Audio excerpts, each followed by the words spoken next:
तो ऐसा ही केस आया है हरीश राणा का। हरीश राणा जो कि पंजाब यूनिवर्सिटी में पढ़ने गए थे और बीटेक के छात्र थे, और वो चौथी मंजिल से गिर जाते हैं। गिरने के बाद वो कोमा में चले जाते हैं, वेंटिलेटर पे। वो 13 साल से वेंटिलेटर पे थे।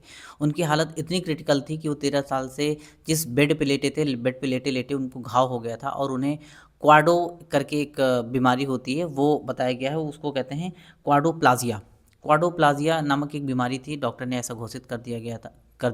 और 13 साल से ये वेंटिलेटर पे जी रहे थे। इनकी इनके फादर और मदर, जो इनके मम्मी पापा थे, उनकी स्थिति भी बड़ी नाजुक हो गई थी, क्योंकि वो पहले जॉब करते थे। जॉब छोड़ा उन्होंने, उसके वजह से ठेला चलाने लगे, और पैसा भी बहुत चला गया। पैसा जाने के बाद वो 13 साल से, जो हरीश राणा थे, हरीश राणा जो था, हरीश राणा को जो है बहुत पेन में था। वो 13 साल से लड़का एक साल वेंटिलेटर पे था, और जिसको जीना तो ऐसा जी रहा था, ना ही कुछ बोल पा रहा था, ना कुछ कह पा रहा था।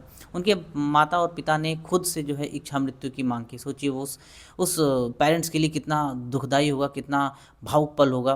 और जस्टिस पादरीवाला ने भी जब ये केस का वर्डिक्ट सुनाया उन्होंने, उसके बाद वो भी बहुत भावुक हो गए। उन्होंने ये भी कहा कि ये बहुत ही होनहार छात्र था, इसका भविष्य बहुत उज्जवल था, लेकिन अनफॉर्चुनेट इसका एक्सीडेंट होता है और ये कोमा में चला जाता है। तो इच्छा मृत्यु ये हुई है इनकी।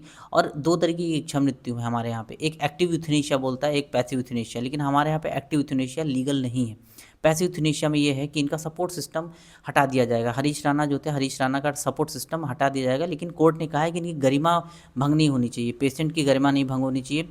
बहुत ही चरणबद्ध तरीके से इनके सपोर्ट सिस्टम को हटाना होगा।